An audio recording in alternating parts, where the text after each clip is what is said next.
नमस्कार किसान भाइयों, मैं सूर्यदेवल फिर से हाजिर हूँ आपके अपने चैनल एग्रीकल्चर गुरुजी में। किसान भाइयों, आज हम बात करेंगे पौधा गन्ना हो या फिर पेड़ी गन्ना हो, किस तरीके से हम बिल्कुल जड़ समेत खरपतवारों को सफाया कर सकते हैं। पेड़ी करने से खरपतवारों को सफाया किस तरीके से किया जाएगा और पौधा करने से खरपतवारों को सफाया किस तरीके से किया जाएगा, एक संपूर्ण जानकारी की ये वीडियो मैं आपके लिए लेकर के आया हूँ। तो वीडियो को पूरा देखें जिससे कि आपको एक बेहतर जानकारी मिल सके। इससे पहले भी किसान भाइयों एक वीडियो मैंने आपको बना करके दी थी जिसमें मैंने पेड़ी करने के लिए और पौधे करने के लिए एक इस तरह का कॉम्बिनेशन बताया था कि यदि उस कॉम्बिनेशन का स्प्रे भी आपने अपने पौधा करने पे या पेड़ी करने पे किया होगा तो उससे खरपतवार बिल्कुल ही खत्म हो जाएंगे। आज जो ये वीडियो मैं दोबारा बना करके दे रहा हूँ वो इसलिए बना करके दे रहा हूँ क्योंकि इस समय पर जो है लगभग सभी किसान भाइयों को जो गन्ना है वो जम करके बिल्कुल बाहर आ चुका है अच्छी तरीके से, और बहुत ज्यादा खरपतवार जो है उनके खेतों के अंदर उगाए हैं। जैसा कि आप मेरे इस वाले खेत को देख पा रहे हैं, इस वीडियो को देख पा रहे हैं, इसके अंदर जो किसान भाइयों हमारे खरपतवार थे वो बिल्कुल ही खत्म हो गए हैं। अब खरपतवार खत्म क्यों हो गए हैं? पहली बात तो इस खेत के अंदर खरपतवार बहुत ही कम किसान भाइयों उग करके आए थे, लेकिन उसके बाद भी अभी आप देख रहे हैं गन्ना भी निकल करके बाहर सीधा हुआ भी नहीं है, उससे पहले ही मैंने इसके अंदर एक खुदाई करवा दी है। अब इस खुदाई का हमें बहुत ही बढ़िया वाला रिजल्ट देखने को मिल रहा है कि पूरा खेत जो है हमारा बिल्कुल साफ है, सिर्फ गन्ना दिखाई दे रहा है और जो मैंने ज्वार बोई हुई है ये ज्वार दिखाई दे रही है। पूरे खेत के अंदर ना ही तो मोथा है, ना ही किसी भी तरह का मतलब जो आपका किसी भी तरह का जो हर्बिसाइड है, किसी भी तरह के जो खरपतवार है, चाहे वो चौड़ी पत्ती के हों चाहे वो सकरी पत्ती के हों, कोई भी खरपतवार पूरे खेत के अंदर मेरे बिल्कुल भी देखने को नहीं मिलेगा। इससे मुझे बहुत ज्यादा फायदा देखने को मिलने वाला है। एक तो गन्ना जो है ब्यात अच्छी तरीके से करेगा।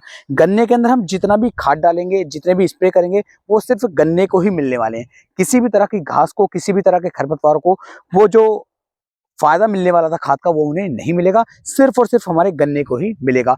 तो सबसे पहले तो आपको यही ध्यान देना है, जब आपका गन्ना बिल्कुल निकल करके बाहर आ जाए तो पानी देने से पहले, सिंचाई करने से पहले, खाद डालने से पहले, स्प्रे करने से पहले सबसे पहला जो काम हमें करना है वो अपने खेत की हमें निराई गुड़ाई करवा देनी है। एक खुदाई आपको करवा देनी है। इस खुदाई को अंधी खुदाई भी आप कह सकते हैं, यानी कि गन्ना अभी निकला भी नहीं है और उससे पहले ही गन्ने की खुदाई आपने करवा दी, तो उससे किसान में जितने भी खरपतवार महीन निकल करके आ रहे हैं वो सभी खत्म हो जाएंगे। तो बिना स्प्रे के, बिना हार्बिसाइड दवाओं के आप अपने गन्ने से खरपतवार को खत्म कर सकते हैं। एक तरीका तो रहता है किसान भाई ये जो मैंने आजमाया है, और आप देख पा रहे होंगे पूरे खेत के अंदर कोई भी खरपतवार नहीं है, सिर्फ गन्ना और ज्वार ही खड़ी हुई है। अब बात करते हैं हमें कौन सा स्प्रे करना है कि किस स्प्रे के द्वारा हमारे गन्ने पर भी कम असर आए और हमारे खरपतवार भी खत्म हो जाए। सबसे पहले तो मैं आपको बता दूं, आप दुनिया का कोई भी स्प्रे अपने गन्ने की फसल के ऊपर खरपतवारों के लिए कर लीजिए, हर स्प्रे गन्ने पर झटका जरूर लगाएगा। झटके पर उसका हल्का सा असर आएगा। कुछ जो स्प्रे होते हैं, कुछ जो खरपतवार होते हैं उनका असर बहुत ज्यादा आता है, और जो कुछ स्प्रे ऐसे होते हैं, कुछ खरपतवार नाशी ऐसे होते हैं जिनका असर थोड़ा सा कम आता है, लेकिन भाई असर आएगा जरूर। कोई भी दुकानदार आपसे कहे, कोई भी कंपनी वाला आपसे कहे, मैं कहूँ या कोई भी यूट्यूबर कहे, कोई भी आपसे कहे, इस बात का आप ध्यान रखना, ऐसा नहीं है कि उसका असर हमारी फसल पे नहीं आएगा। तो फसल पर तो असर पड़ेगा, लेकिन उसके बाद भी यदि आप स्प्रे करते हैं तो स्प्रे कर सकते हैं, खरपतवार बिल्कुल ही खत्म हो जाएंगे। हाँ, जब ये असर डालेगा तो असर डालने के बाद मैं आपको एक इस तरीके का तरीका बता सकता हूँ कि उस तरीके को आप आजमाएंगे तो जो झटका हमारी फसल ने लिया था, जो झटका हमारे गन्ने पे लगे था, वो झटका जो है खत्म हो जाएगा। स्प्रे करने के बाद असर क्या पड़ता है फसल पर? स्प्रे करने के बाद फसल पर असर पड़ता है जहां पर एक गन्ने से 8 से 10 टिल्डिंग निकलनी चाहिए, 8 से 10 कल्ले निकलने चाहिए, वहां पर 4 से 5 कल्ले निकलेंगे, 2 से 3 कल्ले निकलेंगे। तो हमारी जो टिल्डिंग है, जो ब्यात है, वो किसान भाइयों कहीं ना कहीं कम हो जाता है। तो इस चीज का आपको जरूर ध्यान देना है। आप बिल्कुल भी ये मत सोचना कि असर गन्ने पे नहीं पड़ेगा, भाई गन्ने पे असर तो पड़ेगा, 100% पड़ेगा। अब बात कर लेते हैं स्प्रे की, कौन कौन से स्प्रे हमें कितनी कितनी डोज में लेने हैं। देखो, अगर खेत के अंदर बहुत ज्यादा मात्रा में मोथा घास जम कर आई है, क्योंकि पौधा करने के अंदर सबसे ज्यादा जमता है वो मोथा घास ही जमती है, तो मोथा घास के लिए सबसे बेस्ट रहता है सिम्प्रा। तो सिम्प्रा का स्प्रे आप करोगे तो मोथा बिल्कुल ही खत्म हो जाएगा। यहाँ पर मैं 3 स्प्रे आपको मिक्स करके बताऊंगा कि तीनों स्प्रे को आपको एक साथ मिलाना है, उसके अंदर शैम्पू मिलाना है और तब अपनी फसल के ऊपर आपको उसका स्प्रे करना है। मैं आपको लाइव भी दिखाऊंगा कि एक खेत के अंदर मैंने सिम्प्रा का स्प्रे करवाया था, वो किस तरीके से सिम्प्रा का स्प्रे करवाया जाता है। तो सबसे पहले आपको सिम्प्रा ले लेनी है। वो सिम्प्रा की जो मात्रा आप लेंगे वो 1 एकड़ गन्ने की फसल के लिए 36 ग्राम सिम्प्रा आपको लेनी है। 36 ग्राम भी सफिशिएंट रहती है, इससे ज़्यादा मात्रा ना लें।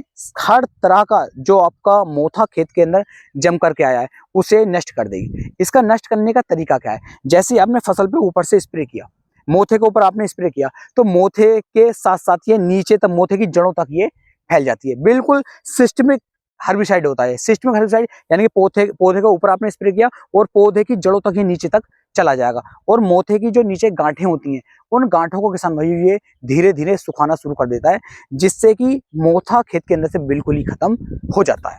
तो ये तो रहता है पहला स्प्रे हमारा सिम्प्रा का। अब बात करते हैं दूसरा स्प्रे हमें इसके अंदर क्या लेना है। तो दूसरा स्प्रे आपको इसके अंदर मिलाना है 2,4-D। अब 2,4-D जब हम स्प्रे करेंगे तो इस पे आप समझ सकते हैं कि गन्ने पर हल्का असर तो इसका भी आने वाला है, तो ज्यादा डोज इसकी नहीं लेनी है। इसकी जो डोज यहाँ पर आप लेने वाले हैं वो लेंगे सिर्फ 500 ग्राम प्रति एकड़ के हिसाब से। 500 ग्राम से ज्यादा की मात्रा ना लें, उससे हमें नुकसान हो सकता है। तो सिर्फ 500 ग्राम की मात्रा आप 2,4-D की लेंगे। जब 2,4-D का स्प्रे होता है तो ये भी खरपतवारों पर बहुत ही अच्छी तरीके से रिजल्ट किसान भाई हमें निकाल करके देता है, क्योंकि सिम्प्रा जो है वो सिर्फ मोथे के लिए है। चौड़ी पत्ती के हों, सकरी पत्ती खरपतवार हों, उनके लिए 2,4-D बहुत अच्छा रिजल्ट निकाल करके देता है। अब तीसरे स्प्रे के रूप में जो हमें यहाँ पे लेना है वो लेना है किसान भाइयों मेट्रिबुंजिन। अब मेट्रिबुंजिन जो आप लेने वाले हैं इसकी मात्रा आप लेंगे 150 से 200 ग्राम प्रति एकड़ के हिसाब से। इससे ऊपर की मात्रा बिल्कुल भी आपको नहीं लेनी है।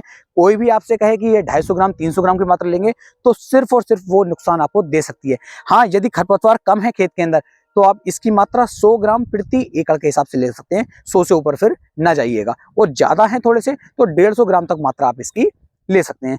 इस तरीके से इन तीनों स्प्रे को आपको आपस में मिक्स कर लेना है, आपस में अच्छी तरीके से किसान भाइयों मिला लेना। और जब आप इसे मिक्स कर लेंगे, इसे आप मिला लेंगे, उसके बाद जिस भी टंकी की सहायता से आप स्प्रे कर रहे हैं उसके अंदर सबसे पहले आपको एक शैम्पू डाल लेना है। कोई भी क्लिनिक प्लस, सनसिल्क, कोई भी एक शैम्पू 1 रुपए वाला जो होता है, उस एक पाउच को एक टंकी के अंदर डालिए।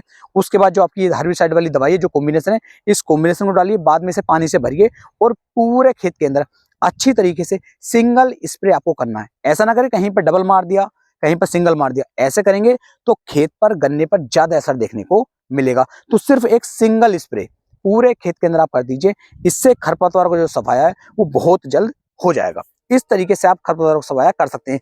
लेकिन यहाँ पर सबसे ज्यादा आपको ध्यान देना है कि खेत के अंदर नमी होनी अनिवार्य है। अब बात चल रही थी जब हमने पहला वाली खुदाई अभी नहीं की है और खरपतवार उगाए हैं, तो हम सिंचाई कैसे करेंगे, पानी कैसे देंगे। तो इसके लिए मैं आपको बता दूं कि जैसे मान लीजिए आज आप अपने खेत को पानी दे दीजिए। पानी देने के 2 दिन बाद, 3 दिन बाद या फिर 4 दिन बाद, जब खेत के अंदर पर्याप्त नमी हो और खेत के अंदर पैर ना बैठ रहे हो, उस समय पर आपको इसका स्प्रे करवाना है। तब आपको इसके 100% अच्छे रिजल्ट देखने को मिल जाएंगे। सभी तरह के खरपतवारों का नाश हो जाएगा। कुछ किसान भाई ऐसा भी कर सकते हैं कि मान लीजिए पहले वो स्प्रे कर रहे हैं और स्प्रे करने के बाद वो पानी चला रहे हैं, रिजल्ट यहाँ पर भी मिलेंगे, लेकिन 70% के आसपास से रिजल्ट मिलते हैं। क्योंकि इसका मैंने कई बार प्रैक्टिकल करवा करके देख लिया है कि सिंचाई करने के बाद जो आप स्प्रे करते हैं उसका रिजल्ट लगभग 100% आपको मिल जाता है।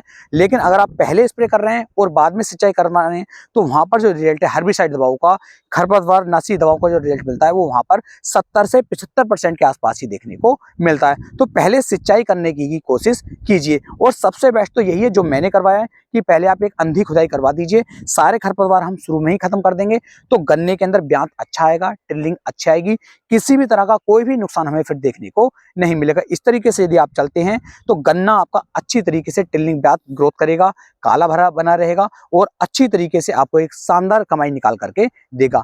अपनी तरफ से पूरी कोशिश की है आपको एक सही और अच्छी जानकारी देने की। वीडियो पसंद आई हो, वीडियो को लाइक करें, कमेंट करें, शेयर करें और अपने भाई के चैनल को सब्सक्राइब करना ना भूलें। फिर मिलेंगे एक नई वीडियो में, तब तक के लिए मेरे सभी प्यारे किसान भाइयों को जय हिंद, जय भारत, जय किसान, वंदे मातरम।